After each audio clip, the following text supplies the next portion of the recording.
The wind carried dust across the church steps, and nobody moved to help her up.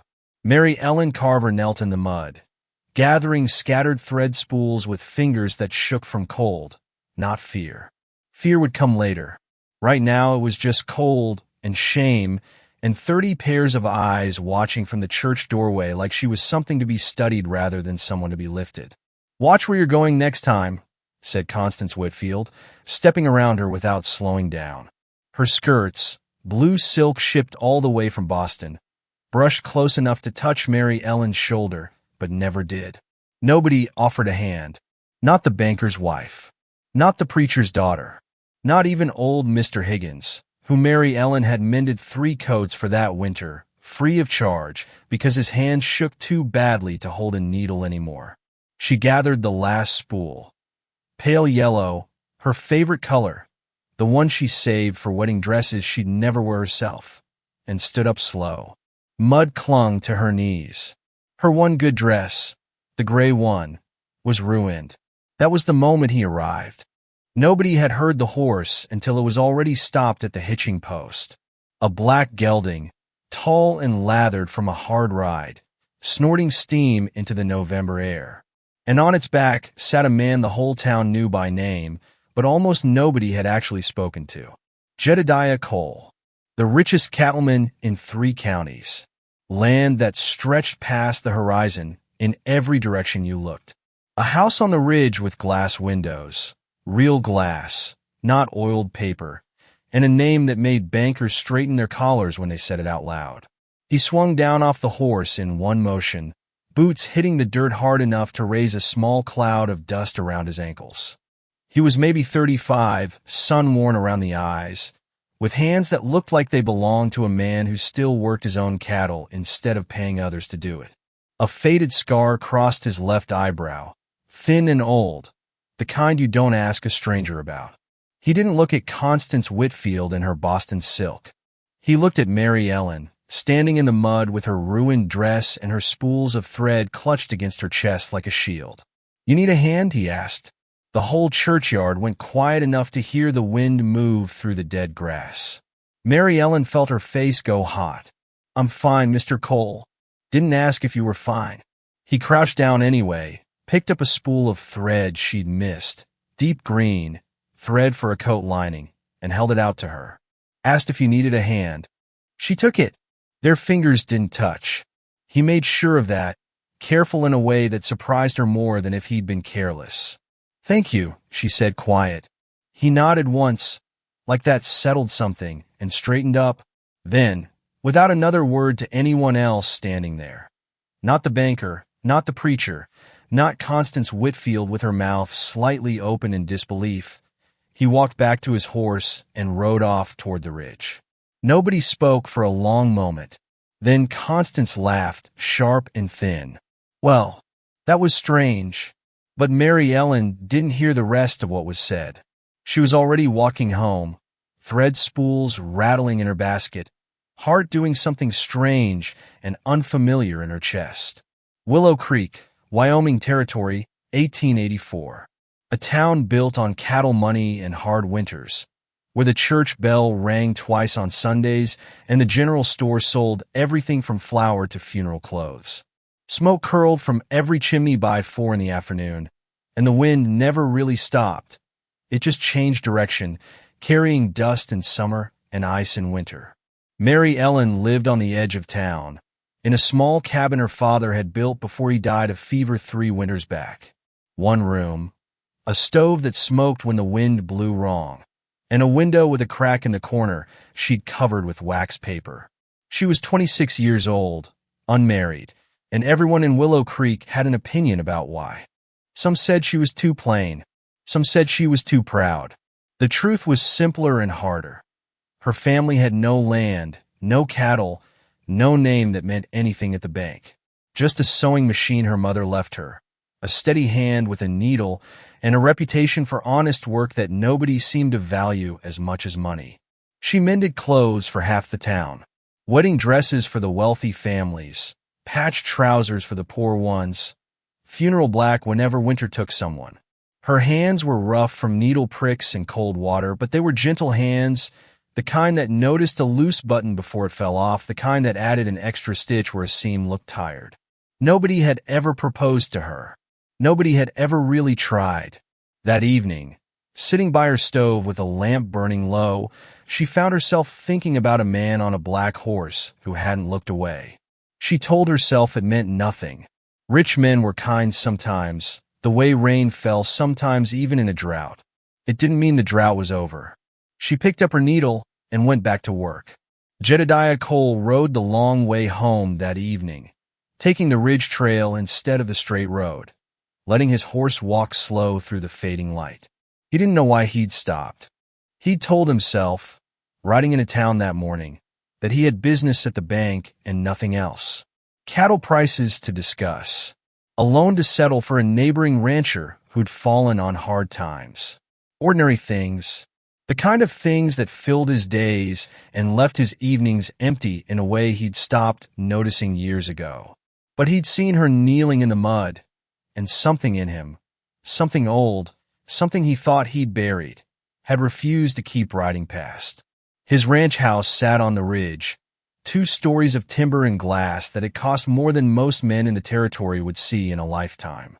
His housekeeper, an older widow named Agnes, had a fire going and supper waiting, same as every night. "You're quiet," Agnes said, setting a plate down in front of him. "Long day." And she studied him a moment longer than the words called for, the way she always did when she suspected there was more he wasn't saying. "Heard you stopped to help the Carver girl outside the church." Word traveled fast in a small town. He should have expected that. "She dropped her things," he said. "Seemed the decent thing to do." Decent thing, or the only thing anybody's done for that girl in a long while? Jed didn't answer right away. He looked out the window instead, at the dark shape of the mountains against a sky just beginning to fill with stars. "Maybe both," he said finally. Agnes said nothing more, but she smiled a small, private smile as she cleared the empty plate from earlier and left him alone with his thoughts. He'd built this ranch out of nothing. After the war took his brother and left him the only Cole standing to carry the name forward.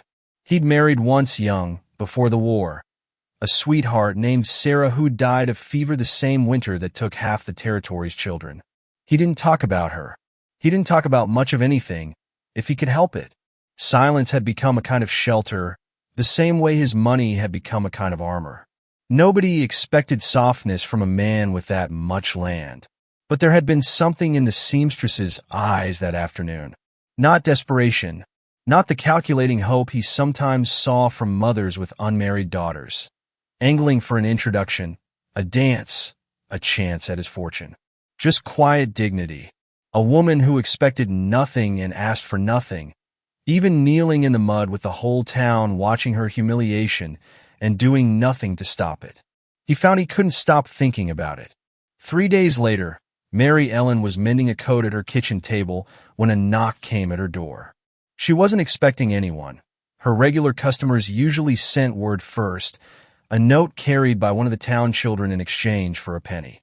She opened the door and found Agnes standing there, wrapped in a heavy shawl against the wind, a folded piece of paper in her gloved hand. "Mr. Cole sent me," Agnes said without preamble.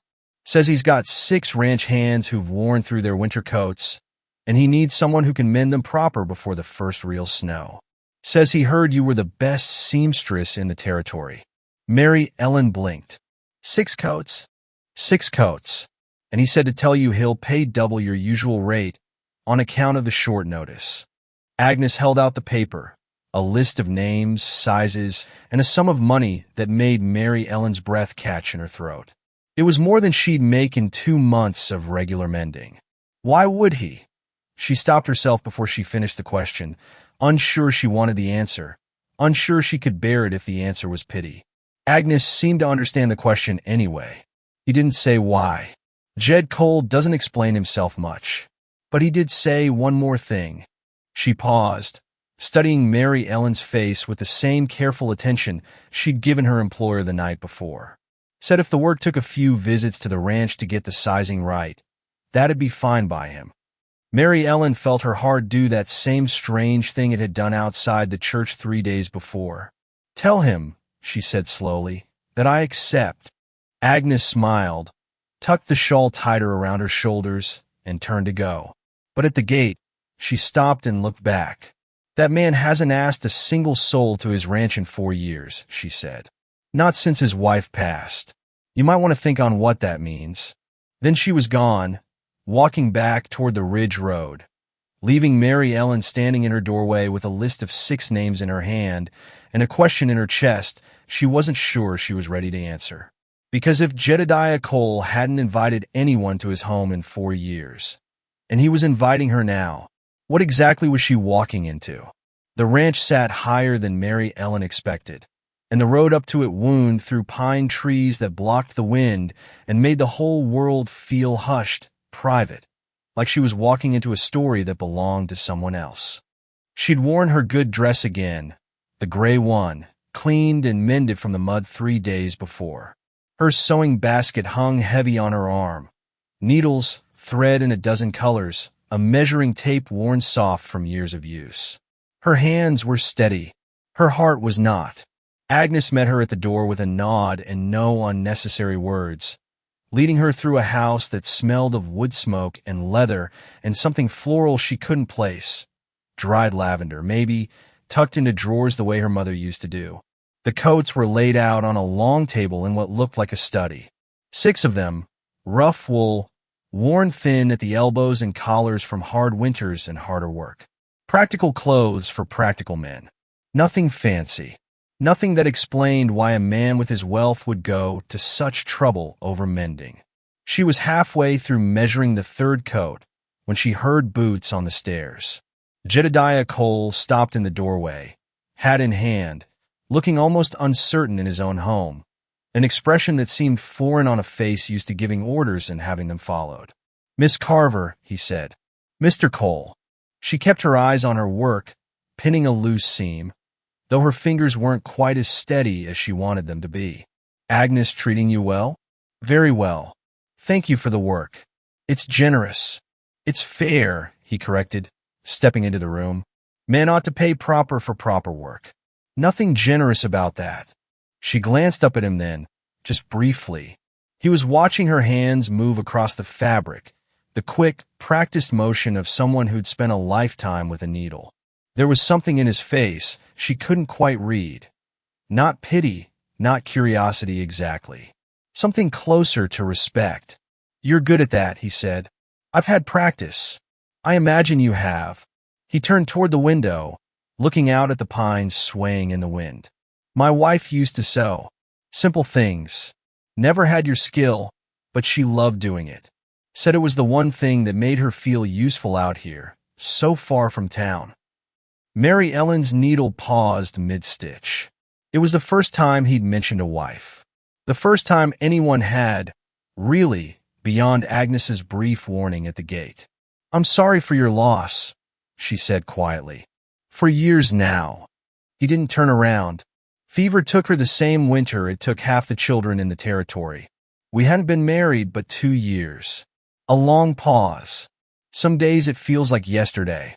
Some days it feels like another man's memory. She didn't know what to say to that, so she said nothing and let the silence sit between them the way silence sometimes needs to. "Why are you telling me this?" she finally asked. He turned back to face her, and for a moment, the careful distance he usually kept, the distance every wealthy man in the territory kept from everyone beneath his station, seemed to fall away entirely. "Because you didn't ask," he said. "Everyone else who's ever stepped foot in this house wanted something from me. Wanted to know about Sarah so they could measure themselves against her, or measure their daughters against her, see if they might fill her place. You haven't asked me a single question about her. You just listened."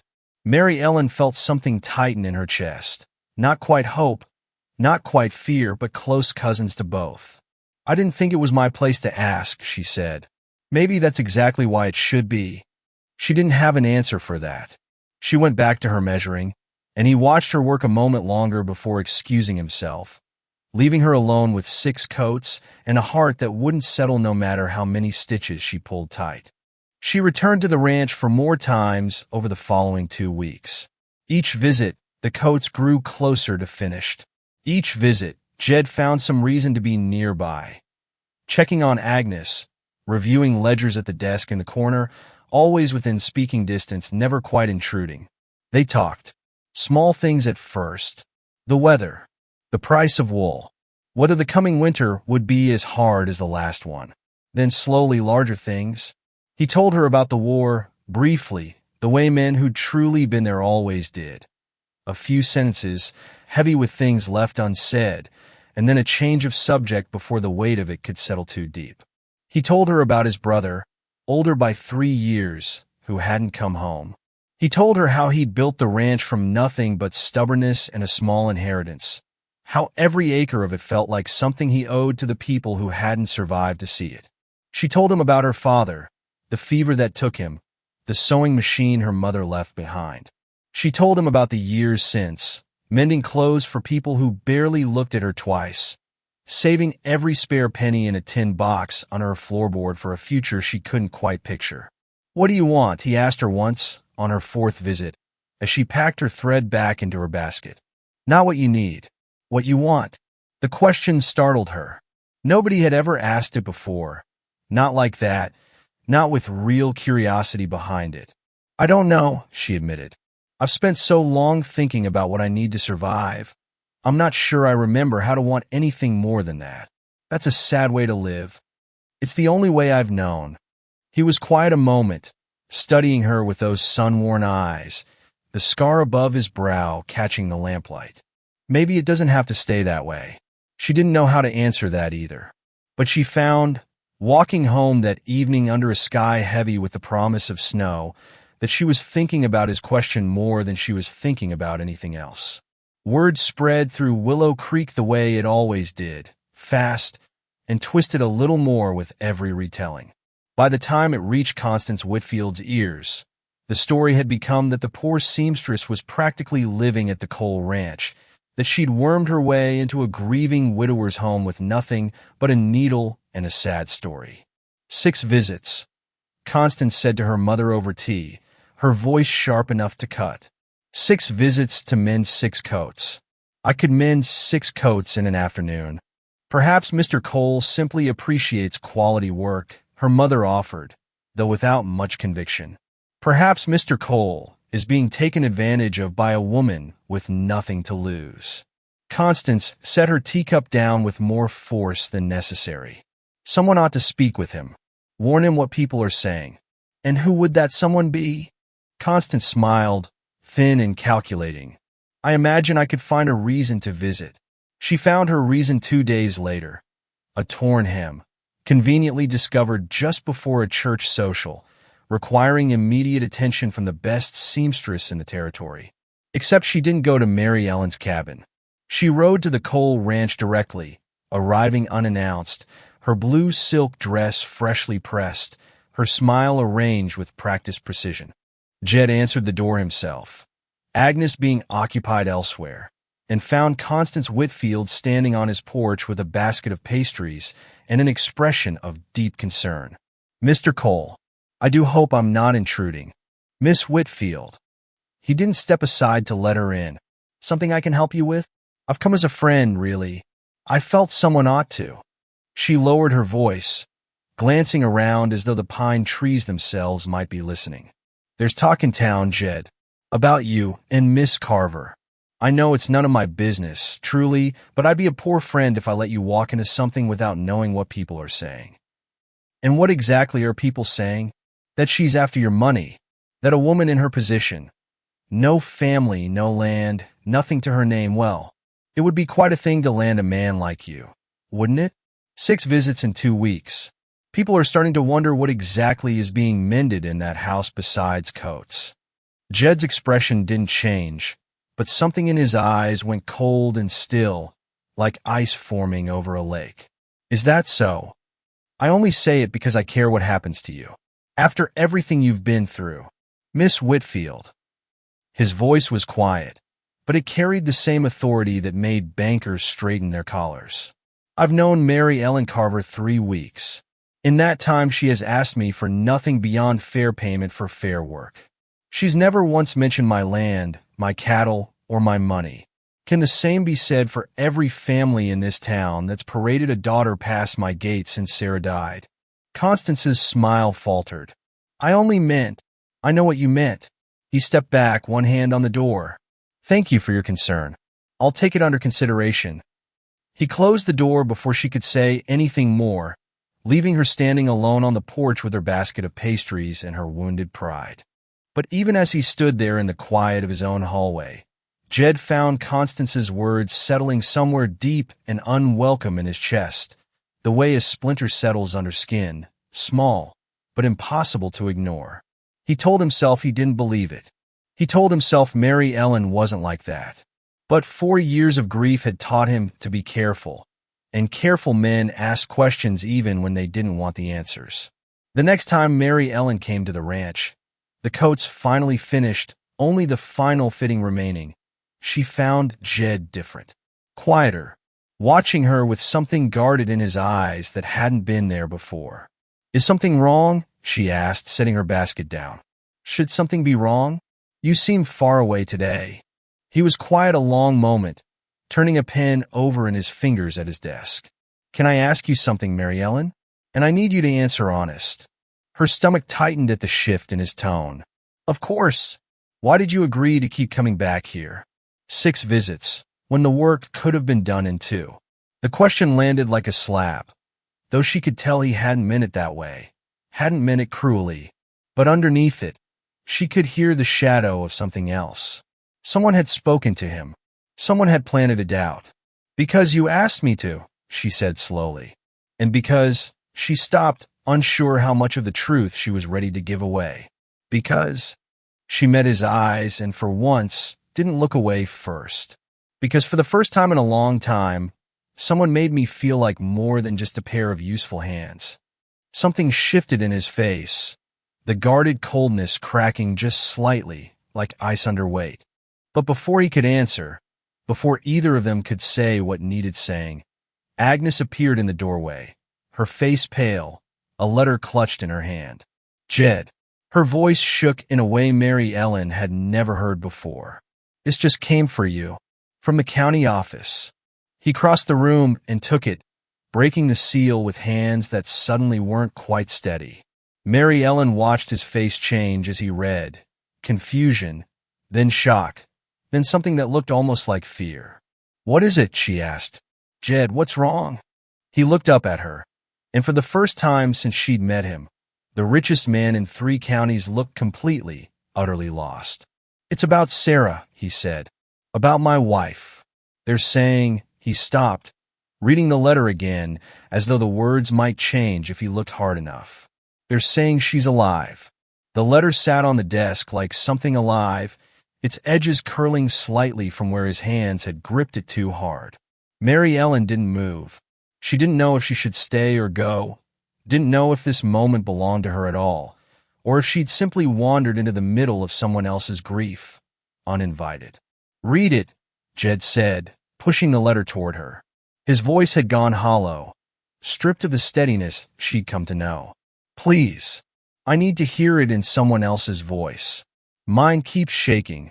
She picked it up with careful hands. Mr. Cole, this office has received a claim from a woman identifying herself as Sarah Cole, formerly of this county, presumed deceased in the winter fever outbreak of 1880. The claimant states she did not die, but was mistakenly buried in a mass grave during the epidemic, having been unconscious rather than deceased at the time of interment records. She was found and cared for by a traveling family who relocated her east. She has only now returned, seeking to reclaim her identity and property. A hearing has been scheduled to verify these claims. Your presence is requested. Mary Ellen read it twice. The words didn't get easier the second time. Is it possible? She whispered. That's she. I don't know. Jed sat down heavily in his chair, elbows on his knees, head bowed like a man carrying a weight too large for his shoulders. I buried her myself. I stood over that grave. I know what I saw. Fevers were strange that winter, Agnes said quietly from the doorway. There were stories. Whole families buried too fast, in too much fear of the sickness spreading. Some of it might have been mistakes made in panic. Or, Jed said, his voice sharpening, someone's heard about my land and decided a dead wife's name is worth claiming. Mary Ellen set the letter down gently, as though it might shatter. She felt something cold settle in her stomach. Not jealousy exactly, but something close to it, tangled up with fear and a grief that wasn't even hers to carry. You should go to the hearing, she said. Whatever the truth is, you deserve to know it. He looked up at her, searching her face for something. You're not angry? Angry. She almost laughed, though there was no humor in it. Jed, if that woman is truly Sarah, come back from the dead, you owe her nothing less than the truth. And if she isn't, you deserve to know that too, before it costs you anything more than a letter. He studied her a long moment, and something in his eyes softened, grateful and pained all at once. Most women would see this as a threat to whatever this is between us. Most women haven't buried someone they loved and then had to keep living anyway, Mary Ellen said quietly. I know what that costs. I wouldn't wish uncertainty on anyone, especially not you. He reached out, just briefly, and touched her hand where it rested on the desk. It was the first time he'd touched her at all in 3 weeks of visits, and the touch lasted only a second before he pulled back, as though remembering himself. Whatever happens at that hearing, he said, I need you to know none of this changes what's grown here. Between us. She wanted to believe him. She wanted it so badly it frightened her. But grief made men do strange things, and a resurrected wife was not a small thing to compete against. Not for a poor seamstress with nothing to offer, but honest hands and an honest heart. The hearing was held 3 days later in the county courthouse, a plain brick building that suddenly felt far too small for the crowd that gathered outside it. Word had spread through Willow Creek like fire through dry grass. The richest man in 3 counties, his dead wife returned, and the poor seamstress caught somewhere in the middle of it all. Mary Ellen stood at the back of the courtroom, not because she'd been asked to stay away, but because she didn't feel she had any right to sit closer. This was Jed's grief, Jed's marriage, Jed's life before she'd ever entered it. The woman who walked in, escorted by a county clerk, was thin and pale, dressed in clothes too fine for her thin frame, her hair the same shade of brown Jed had once described when he spoke of Sarah. Mary Ellen watched Jed's face as the woman entered, watched every muscle in his jaw tighten, watched his hands curl into fists at his sides. Sarah, he said, and his voice cracked on the single word. The woman looked at him with an expression that wasn't quite recognition, wasn't quite anything. Mr. Cole, she said carefully, I understand this must be difficult. It took less than an hour for the truth to unravel. Under careful questioning from the county judge, the woman's story began to fracture at the seams. She didn't know the name of the pastor who'd married them. She didn't know about the small scar on Jed's left eyebrow, earned falling from a horse in his 12th year, something Sarah would have known intimately. She stumbled over the details of their wedding day, guessing at a season that didn't match, a location she'd clearly never seen.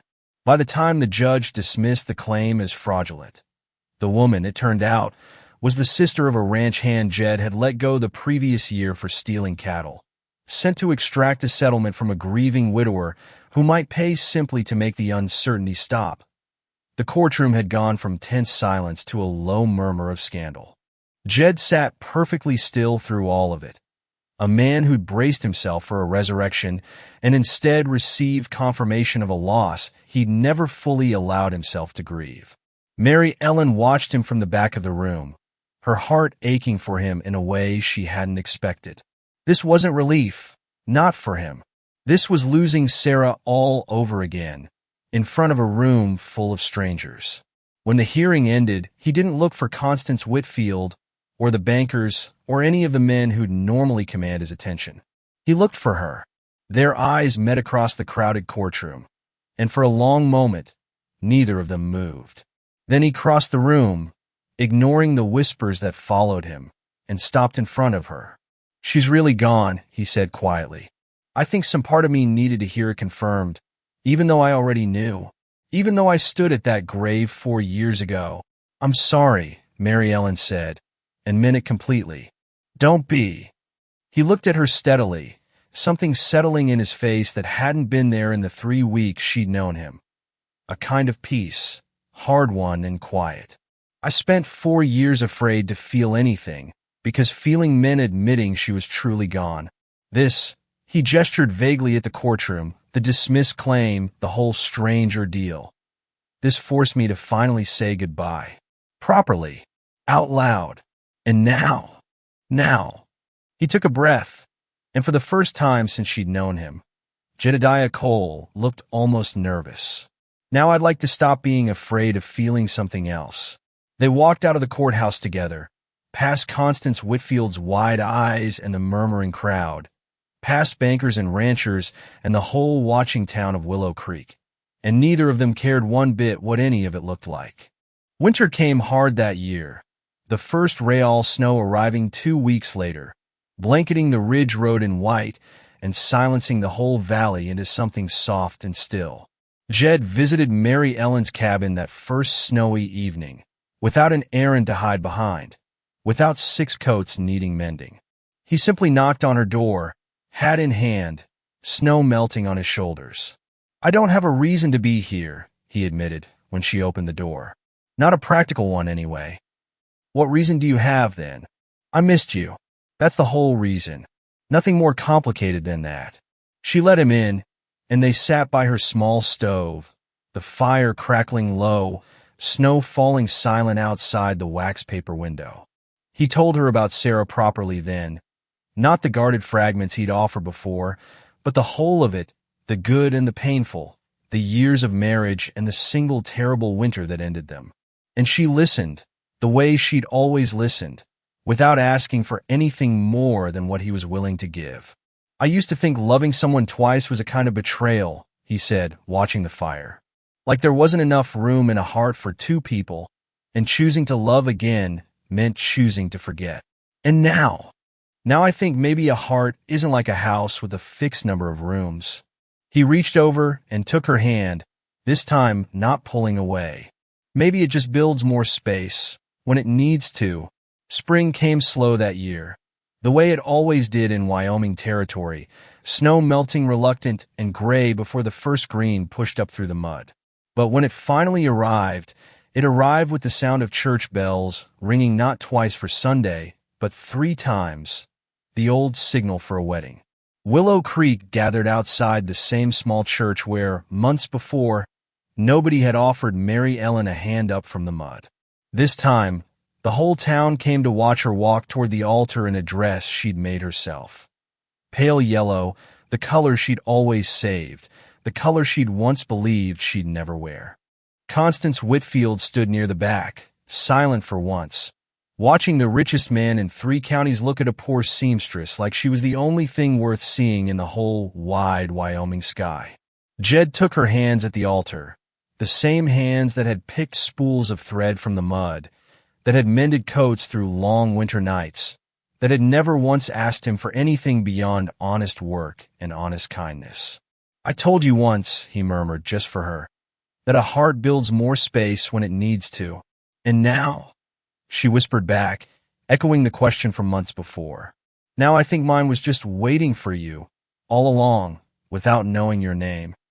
Outside, the first green shoots of spring pushed through soil that had spent months frozen solid, patient and certain, the way all good things eventually are. And somewhere on the ridge, a black gelding stood saddled and ready, waiting to carry 2 people home together, toward a house on the hill that had been empty of laughter for far too long, and now, finally, wasn't.